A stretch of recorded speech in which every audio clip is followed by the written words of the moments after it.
Eu quero convidar você a abrir tua Bíblia em João capítulo 16. E eu quero repartir algo que está baseado nesse capítulo.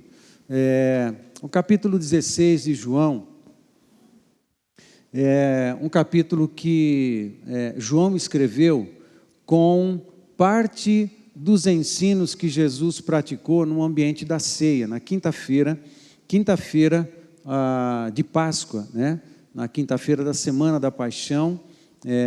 Ele, à noite, na quinta-feira, está celebrando a ceia junto com os seus discípulos. E hoje é dia de ceia.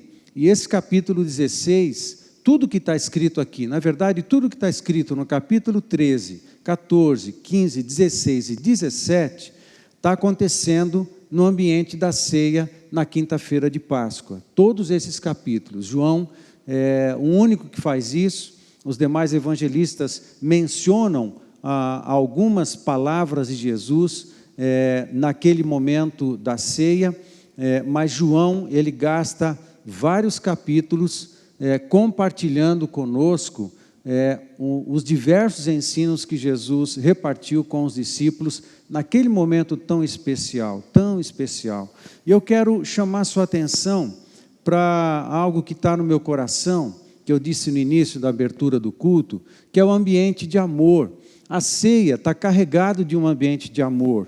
E eu entendo que hoje é isso também que a gente está provando hoje aqui. Esse culto, o fato de nós nos reunirmos aqui, amados, nós fazemos isso por amor a Jesus. Ele nos amou primeiro, e todo amor que a gente devolve para Ele, através da nossa obediência, através da nossa lealdade, através da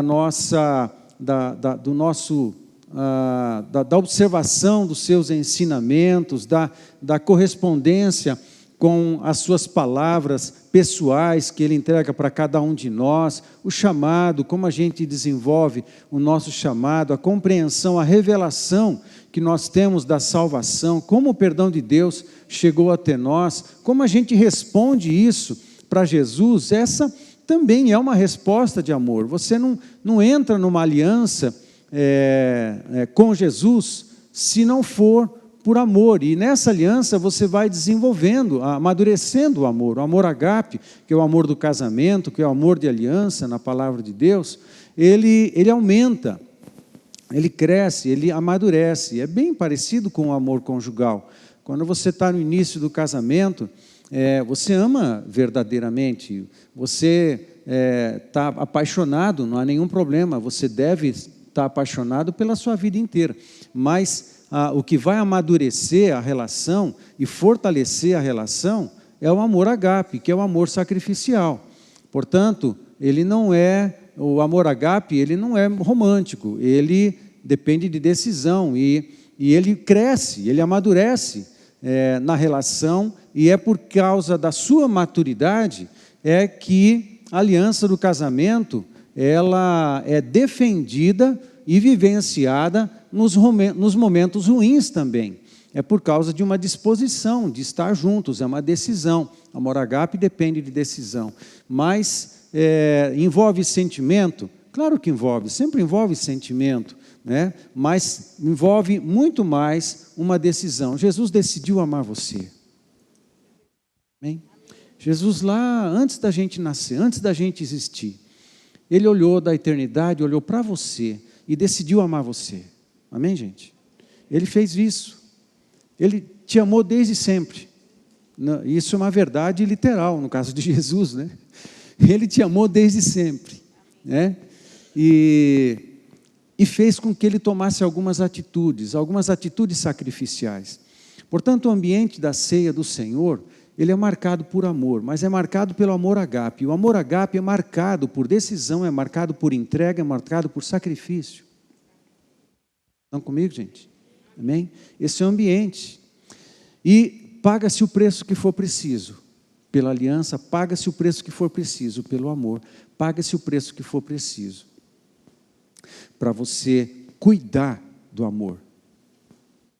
Cuidar do amor. Amém, gente? Não é uma questão, não estou sentindo, eu estou sentindo. Não, não é isso. Gaste a energia que for preciso, faça o que for preciso, mas cuide do amor. Cuide do amor que você tem, cuide do amor ágape, cuide do amor conjugal, faça a sua manutenção, faça o sacrifício que for preciso para ele ficar bem, cuide do seu amor. E Jesus estava fazendo isso no ambiente da ceia.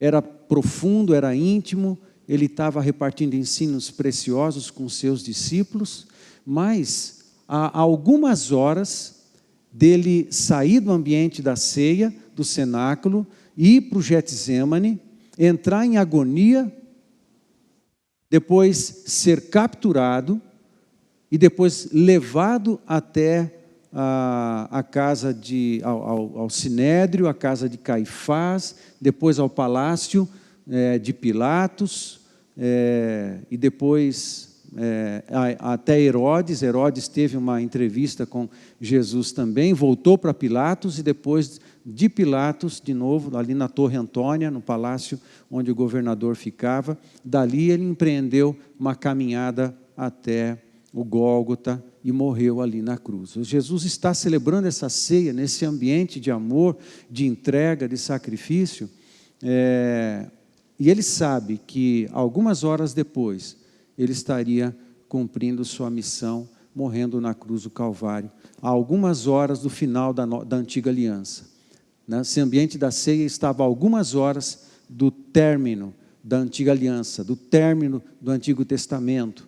E com a morte de Jesus na cruz, quando o Cordeiro de Deus pagou o preço pelos nossos pecados e ressuscitou ao terceiro dia, estava iniciando a nova aliança, e Jesus celebra a nova aliança naquele momento da ceia. É profético naquele momento. Este é o meu sangue, este é o meu corpo que é partido por vós. E isso aconteceria algumas horas depois daquele momento. É momento de entrega, é momento de sacrifício, mas é momento de amor. Amém? Cuide do seu amor, não estrague o seu amor, não. Não estrague o seu amor, não deixe de investir no seu amor por Deus. Dentre tantas coisas que Jesus ensinou naquele ambiente da ceia, é tanta coisa, porque começa lá no capítulo 13, vai até o 17, mas eu quero pensar algumas coisas que estão aqui no capítulo 16. Ele ensinou sobre muitas coisas. No capítulo 16, ele está falando sobre o Espírito Santo, que ele subiria, mas ele enviaria o Espírito Santo. Não foi o único momento no capítulo 16, ele fala isso nos outros capítulos também. Mas nesse 16, ele está avisando os discípulos de que ele precisaria se afastar, se ausentar dos discípulos por um tempo, para que então ele enviasse o Espírito Santo. Isso é muito interessante. Mas nessa conversa toda que Jesus está tendo com os discípulos, o que eu quero destacar aqui no capítulo 16 são alguns mas de Jesus. E esse mas é uma conjunção adversativa, né? É aquela que tem a ideia de oposição. Eu estava indo para Londrina, mas aconteceu um problema e eu fui para a Sertaneja. Esse mas indica uma oposição àquela ação do sujeito, do verbo no início da frase. Então tem um mas interessante. No capítulo 18 acontece 8 mas que João registra, que Jesus repartiu ali com os discípulos. Muito interessante. Eu não vou falar dos 8 mas eu quero falar de quatro mas do capítulo 16 de João aqui. Muito interessante. E quando ele usa esse mas, ele sempre está falando de sofrimento, perseguição e uma provisão, e um livramento da parte de Jesus, da parte de Deus ou da parte do Espírito Santo.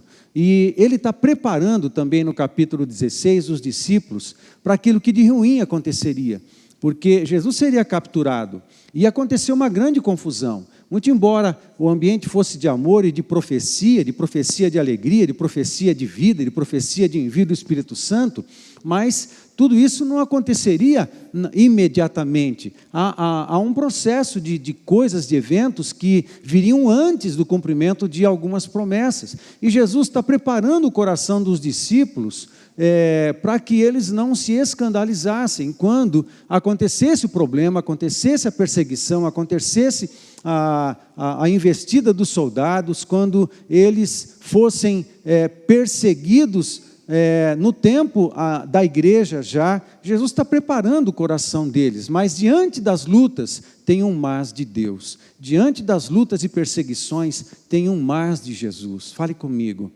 diante das lutas, Jesus me oferece um mas. Conjunção adversativa, há uma luta, mas há uma intervenção. Há uma luta, mas há uma intervenção. Ok? Eu quero observar com você alguns mas do capítulo 16. Muito bem. Quero ler alguns textos e eu peço que você vá acompanhando. Eu vou ler a partir do primeiro. Tenho-vos dito estas coisas, para que não vos escandalizeis. Ok?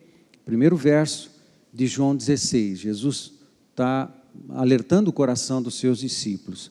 Tenho-vos dito estas coisas, para que não vos escandalizeis. Eles vos expulsarão das sinagogas. Mas, esse primeiro mas não é legal, ok? Mas é o único que não é legal, o resto é legal, tá? Então, presta atenção aqui. Eles vos expulsarão das sinagogas, mas vem a hora em que todo o que vos matar, julgará com isso tributar culto a Deus. Isto farão porque não conhecem o Pai, nem a mim. Esse primeiro mas, amados, esse primeiro mas é a condição do mundo. Há uma verdade, nós vivemos pela verdade, fomos alcançados pela verdade, fomos salvos pela verdade, andamos na verdade, defendemos a verdade e pregamos a verdade. No entanto, o mundo vive no engano do pecado. Estão comigo? E para o mundo, não há compreensão da verdade. Para o mundo, muitas vezes nós cristãos somos chatos, retrógradas, somos ignorantes, somos pobres, somos gente que está atrapalhando a sociedade, principalmente pensando em algumas ideologias políticas. Alguns acham que os cristãos deveriam ser exterminados do planeta, né? Vocês sabem o que eu estou falando, porque os cristãos representam um câncer na sociedade. E isso não estou falando do ponto de vista da verdade, estou falando do ponto de vista de que quem ainda é preso no engano. Amém, gente? De quem ainda é preso no engano. Portanto, de alguma maneira, nós estamos num mundo em que as pessoas, quando criam algum tipo de oposição às nossas pessoas, mas não necessariamente ou diretamente, objetivamente às nossas pessoas, mas criam uma oposição, uma resistência aos nossos valores, aos valores que nós defendemos, que nós vivemos. E eles, muitas vezes, vão pensar que estão certos e que eles são legais, e que eles estão fazendo a coisa mais correta dessa face da terra por hostilizar cristãos que não aceitam coisas e que não fazem outras coisas. E é assim nesse mundo que nós vivemos. Amados, essa verdade desses primeiros versos era uma verdade para os discípulos, foi uma verdade para os primeiros discípulos da igreja no primeiro século, segundo e todos os séculos até o nosso. Até o nosso. Nós vivemos na contramão. O cristianismo é uma contracultura. Amém, gente? O cristianismo é uma contracultura. Se você quiser resolver, e tem mesmo que viver dentro dos valores cristãos, você, de alguma forma, sofrerá algum tipo de resistência e algum tipo de oposição na sua vida, às vezes até das pessoas que você mais ama, às vezes até de pessoas da sua própria casa, da sua própria família. Amém, gente? Jesus alerta a gente, existe uma possibilidade, aliás, não é uma possibilidade, é certo, de que a igreja sofrerá resistência, mas nós cantamos aqui, de que ninguém pode segurar o avanço da igreja, amém? É isso aí, mas não significa que não vai dar trabalho para nós, e não significa que a gente às vezes não vai gemer de dor, não significa que às vezes a gente vai ter que sofrer e pagar e viver, porque o amor ágape implica em sacrifício. Estão comigo? O amor ágape implica em sacrifício. Para você amar Jesus e cuidar do amor que você tem por Jesus, você vai precisar sacrificar coisas na sua vida. Vai precisar sacrificar, às vezes, benefícios que viriam de uma forma ilícita, segundo os valores de Deus. Vai precisar sacrificar, às vezes, a amizade de algumas pessoas que vão querer que você faça coisas que não são lícitas segundo o reino de Deus. Há um sacrifício. Às vezes você vai perder a amizade de pessoas, você vai perder, às vezes, o respeito de famílias, mas eles sempre continuarão sendo nossos alvos de amor e de oração. Amém? A gente não está lutando contra as pessoas nessa terra. A nossa luta não é contra a gente. Amém, gente? A nossa luta não é contra os nossos familiares, nossos vizinhos. Nossa luta não é contra o patrão, contra o gerente. A nossa luta é contra os poderes das trevas, é contra os principados, né? A nossa luta contra o pecado acontece dentro de nós, mas para a gente viver nessa terra os valores de Cristo, a gente vai ter que pagar preço também. Não dá para evitar, ok? Mas há um poder de Deus que é liberado sobre todos nós para vivermos nessa forma. Você não faz isso sozinho, ninguém faz isso sozinho, ninguém conseguiria fazer isso sozinho. Há um poder de Deus. Por isso Jesus está ensinando os discípulos que Ele enviaria o Espírito Santo. O Espírito Santo é chamado de Consolador, Ele é chamado do Espírito da Verdade, Ele é chamado de Espírito do Filho, Ele é chamado de Espírito de Deus, Ele é chamado de o poder de Deus, o poder. Ele é chamado de poder, Ele é chamado de águas que fluem do trono de Deus. Ele é chamado de muitas formas na palavra de Deus, mas é o poder, Ele mesmo, a pessoa dEle em nós, é o poder de Deus que nos capacita a vivermos com Jesus, cuidando do amor que a gente tem por Jesus, cuidando da nossa vida espiritual. Há um poder de Deus que nos ajuda a viver desse jeito. Amém, gente? Ok? Então, essa é uma coisa que Jesus está tratando com os discípulos e vale para nós. Olha o 4. Ora, estas coisas vos tenho dito para que, quando a hora chegar, vos recordeis de que eu vos-las disse. Não vos-las disse desde o princípio, porque eu estava convosco. Mas agora vou para junto daquele que me enviou. E nenhum de vós me pergunta, para onde vais? Pelo contrário, porque vos tenho dito estas coisas, a tristeza encheu o vosso coração. Amado, tem momento na nossa vida que diante das circunstâncias diversas da vida, até às vezes dentro do próprio cristianismo, até às vezes dentro da própria igreja, ou dentro de casa, ou dentro da família, ou dentro de, seja lá, às vezes o nosso coração é cheio de tristeza. Amém, gente? Por motivos diversos. Nós não estamos, não tem uma vacina que protege a gente da tristeza, que protege a gente de que em alguns momentos da nossa vida o nosso coração seja cheio de tristeza. Mas fala comigo, no verso 7 tem um mas. Vamos ver esse mas do verso 7 aqui.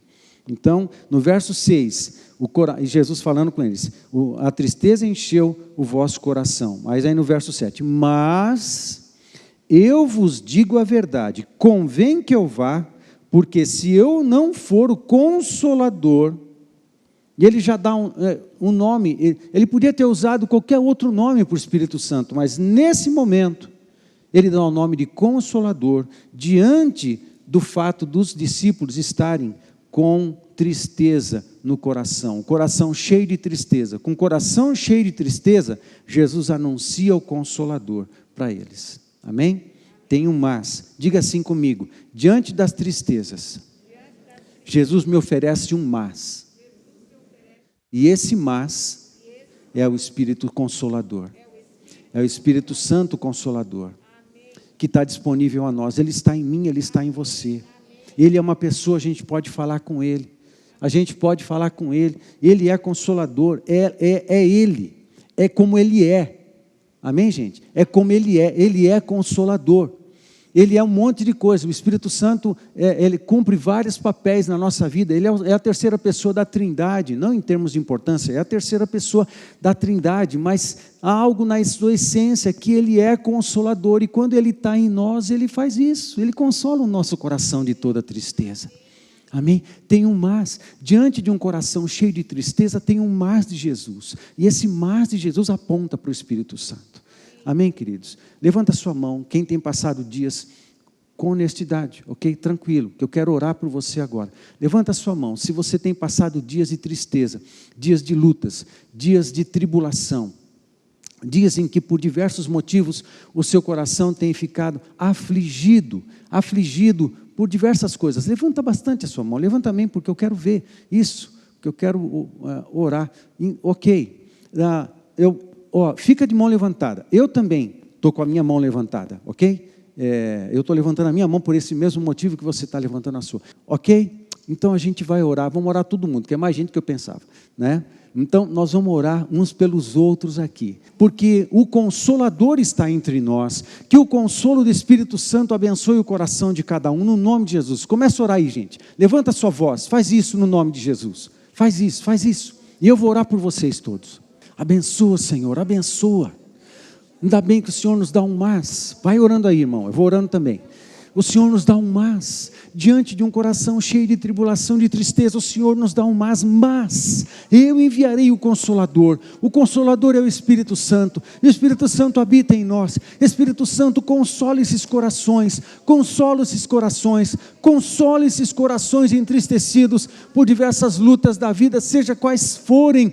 Espírito Santo, Tu és o Consolador, apazigua esses corações, traz paz a esses corações, abençoa esses corações, ó Deus, abençoa, consola, Espírito, consola essas vidas, consola no nome do Senhor Jesus, consola. Tristeza, nós dizemos a você, tristeza, está acabando o seu tempo, você vai passar a tristeza, você vai embora, tristeza, você vai embora, você não veio para ficar, você vai embora, mas o Espírito Santo Consolador veio para ficar. Então é Ele que nos fica, e Ele nos dá alegria, Ele nos dá compensação, Ele nos dá consolação. O Espírito Santo mora em nós, Ele habita em nós. A tristeza não, a tristeza vai embora, vai passar. Sai, tristeza, no nome de Jesus, sai em nome de Jesus, arreda em nome de Jesus. Sai, tristeza, entra fé. Ó Deus, abençoa com fé, Espírito Santo, carrega de fé esses corações, carrega de consolação esses corações, no nome do Senhor Jesus Cristo. Faz a tua obra, Espírito Santo. Jesus já enviou o Senhor, e o Senhor agora mora em nós. Obrigado, Espírito Santo.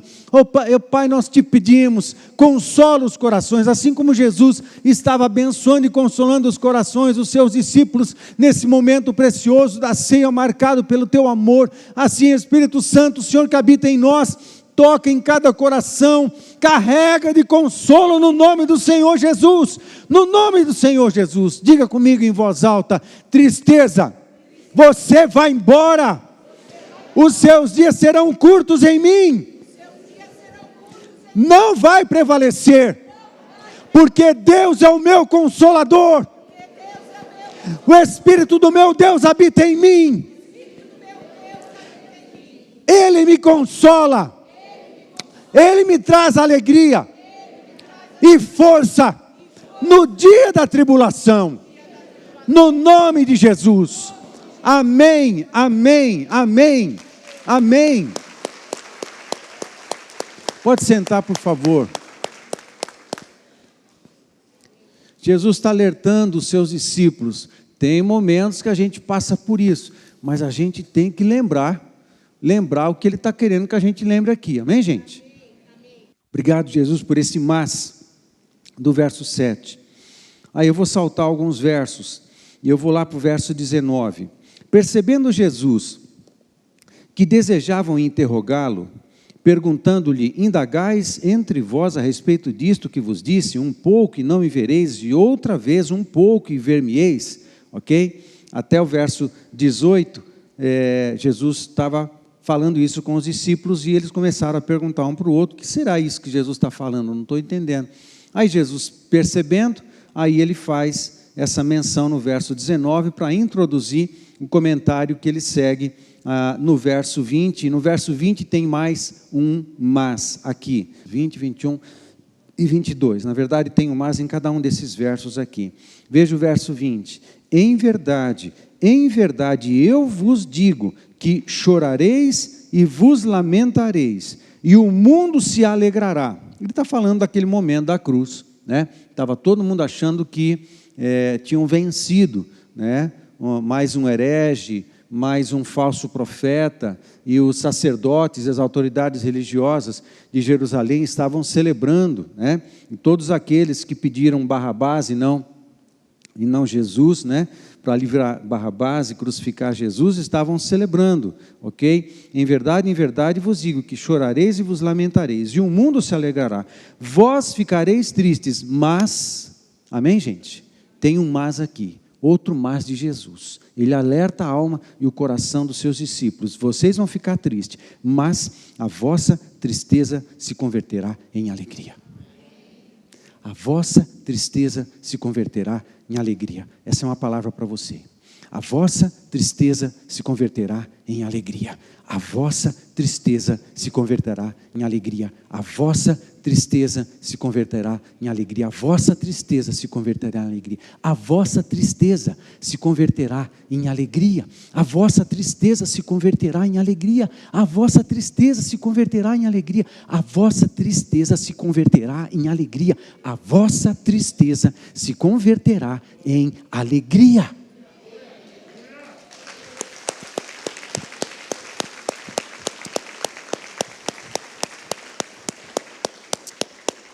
É palavra de Jesus para você, meu querido. Amém, gente? É palavra de você. É palavra de Cristo para você. Verso 21.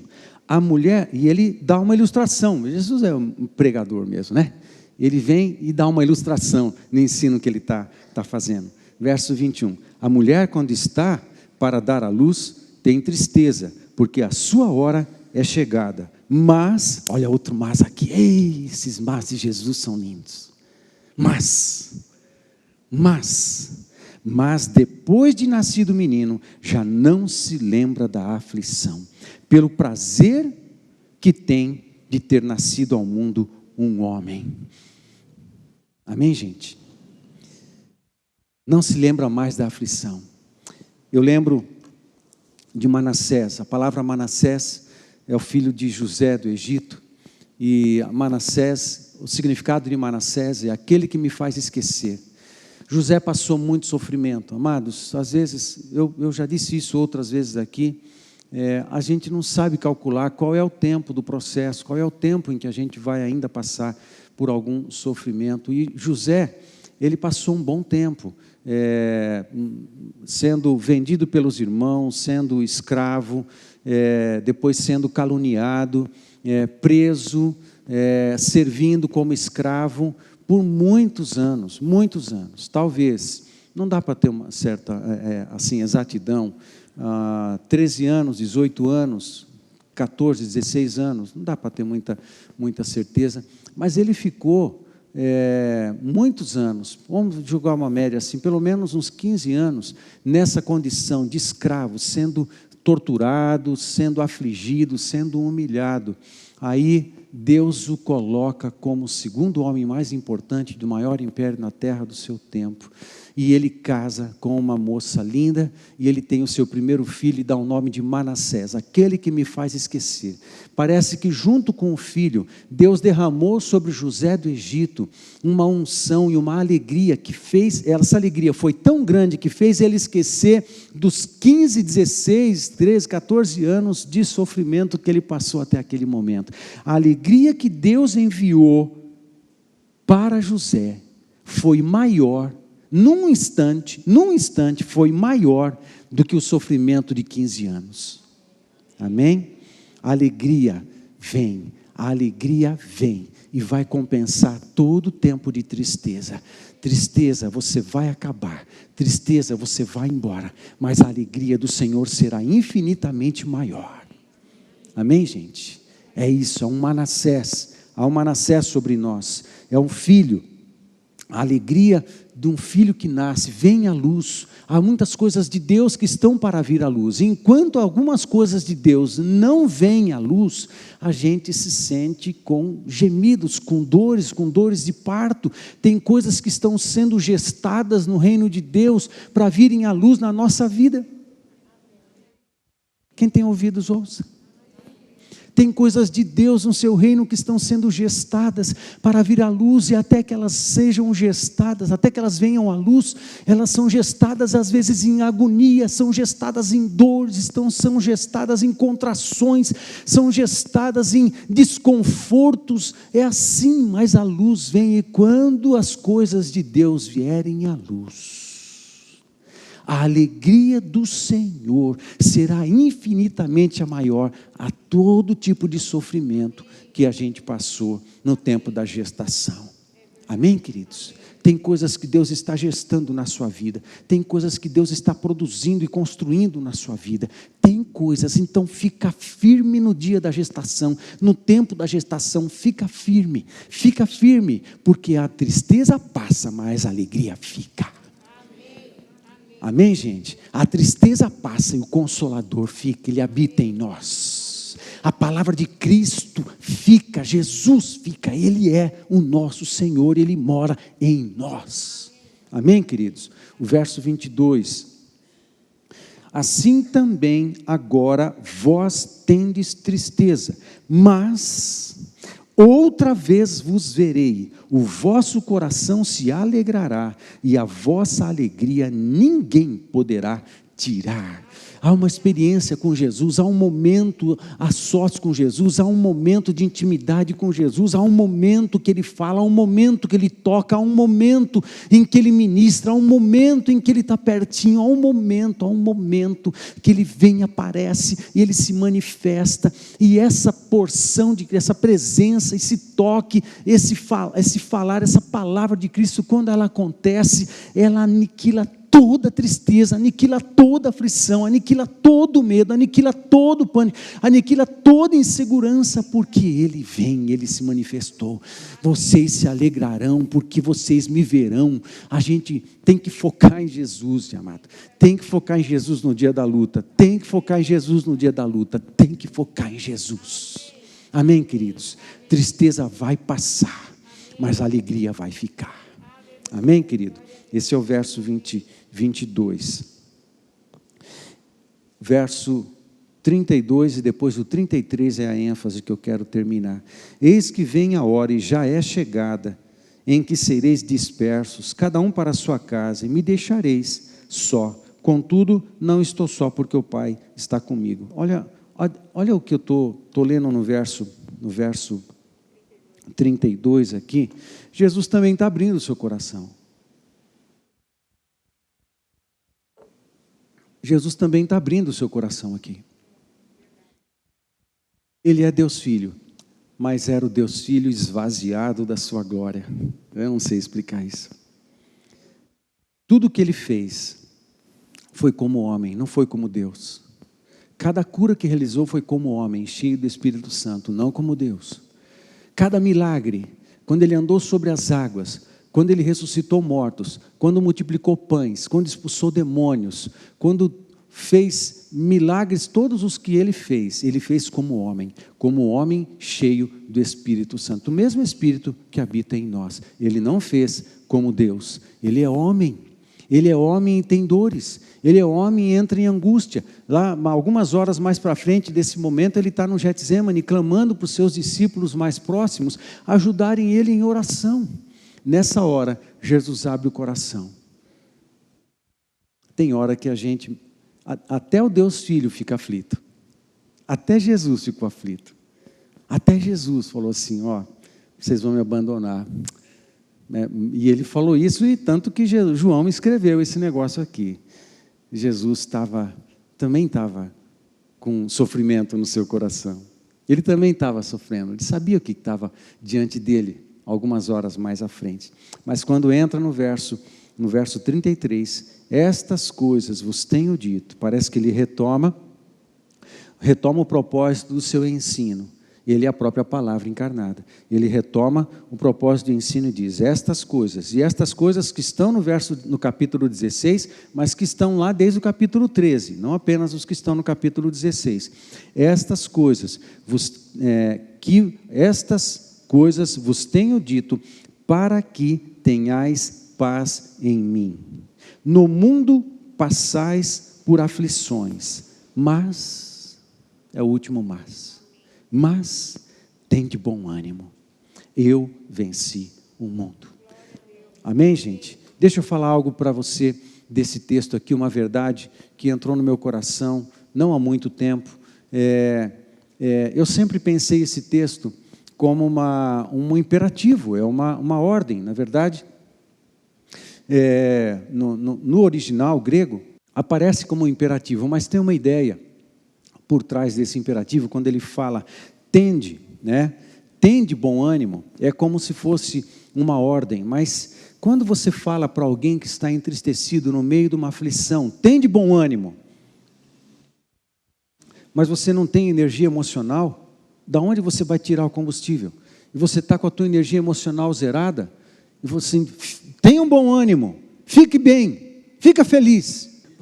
Se fosse tão fácil assim, quando eu estou com o meu combustível zerado, né? A minha energia emocional está zerada, alguém fala, fica bem aí, para com besteira. Não é isso. Aí eu entendi uma coisa, será que esse texto está dizendo isso? Será que esse texto está fazendo isso comigo?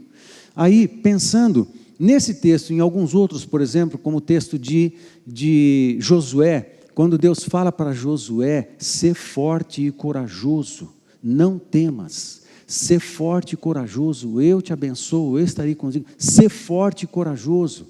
O que está acontecendo ali é uma bronca de Deus para Josué. Por que Deus está falando isso? Porque ele estava com medo, é porque ele estava aflito. O desafio de liderar o povo de Israel na entrada da terra prometida e conquistar toda a terra prometida, era um desafio gigante. Ele ia ser sucessor de Moisés, o cara mais importante do Antigo Testamento, fora de Jesus, nas suas teofanias ali, né, que é a aparição de Jesus, a aparição encarnada de Jesus, antes da encarnação através de Maria.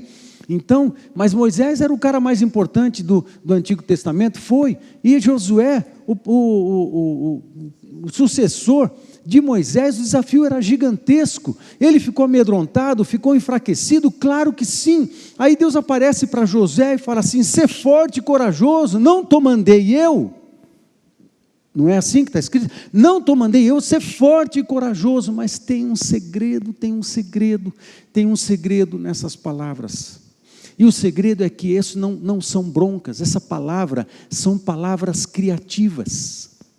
Elas não são uma ordem para você arrancar um combustível de alegria de um tanque que está vazio na sua vida. Essas palavras não são uma ordem, fique triste. Não, essa é uma palavra criativa da parte de Jesus. Fique triste, fique feliz, né?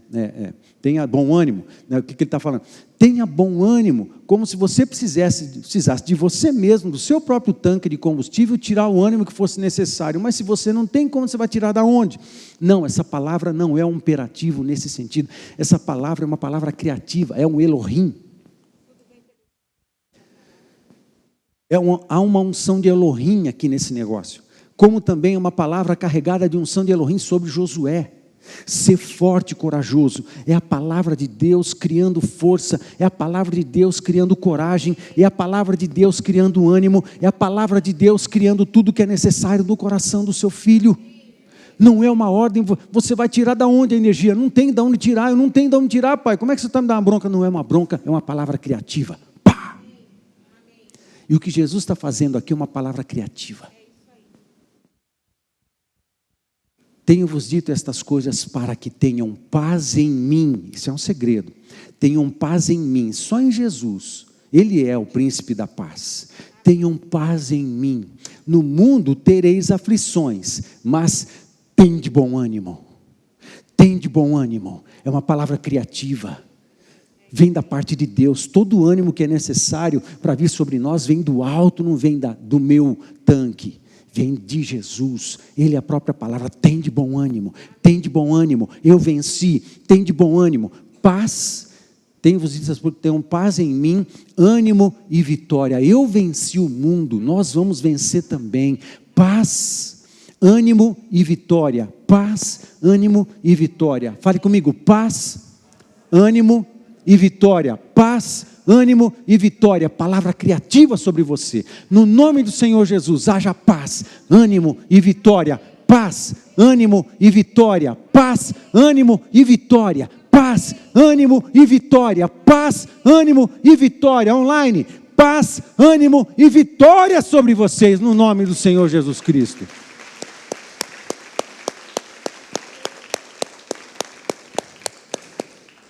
Conselho de Jesus aos discípulos, no momento da ceia. Nós vamos celebrar a ceia. Estas coisas, vamos ler junto esse texto, amado? Com esse entendimento de que ele é uma palavra criativa para você. Estas coisas vos tenho dito, para que tenhais paz em mim. No mundo passais por aflições, mas tende bom ânimo, eu venci o mundo. Se Jesus venceu na força dele, a força dele ele está disponibilizando para nós, nós vamos vencer. Nós vamos vencer as lutas, nós vamos vencer as tristezas, nós vamos vencer as angústias, nós vamos vencer as aflições, nós vamos vencer as nossas guerras, nós vamos vencer, porque aquele que venceu todas as coisas libera poder e graça e presença sobre todos nós. Amém? Amém.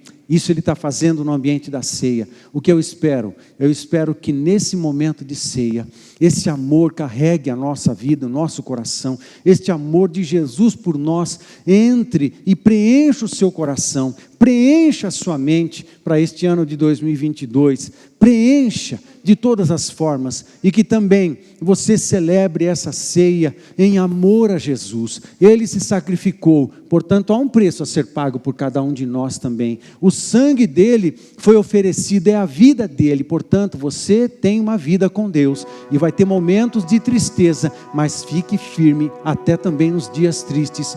Porque vale a pena estar com Jesus. Vale a pena estar com Jesus em todas as situações. E se a alegria ainda está demorando para chegar, espera, fica firme, porque a hora que nasceu o seu Manassés, a alegria do Senhor vai compensar todos os anos de tristeza que você teve. Mas fica na presença de Jesus. A paz em mim.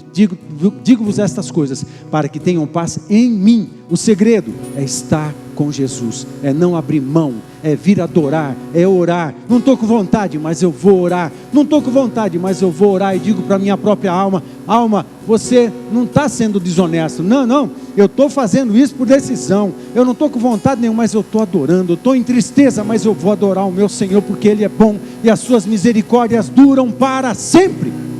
Amém? Amém. Amém. Abaixe sua cabeça, vamos orar.